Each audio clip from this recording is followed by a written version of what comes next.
اس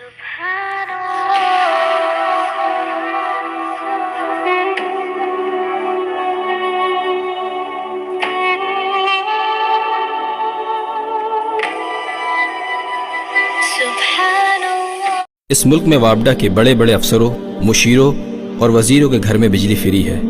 جبکہ مساجد میں بجلی کے ایک ایک یونٹ کی وصولی کی جاتی ہے۔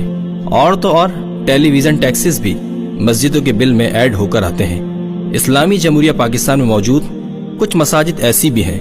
جہاں 5000 کا بل آ جائے تو مساجد میں 4 دن چندے کے اعلان کیے جاتے ہیں اور بجلی کے بل اتارے جاتے ہیں، اور بل نہ دینے کی صورت میں ان مساجد کے میٹر کی لائن بھی کاٹ دی جاتی ہے، اور نمازی جن میں بزرگوں کی تعداد قدرے زیادہ ہوتی ہے وہ مجبور ہوتے ہیں نماز اور عبادات انہی حالات میں قائم رکھیں۔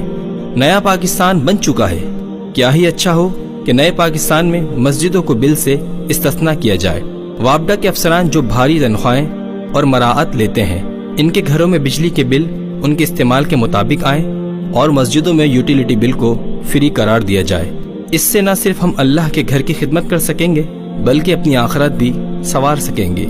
آگاہی کے لیے اس ویڈیو کو زیادہ سے زیادہ شیئر کیجیے تاکہ یہ آواز حکام بالا تک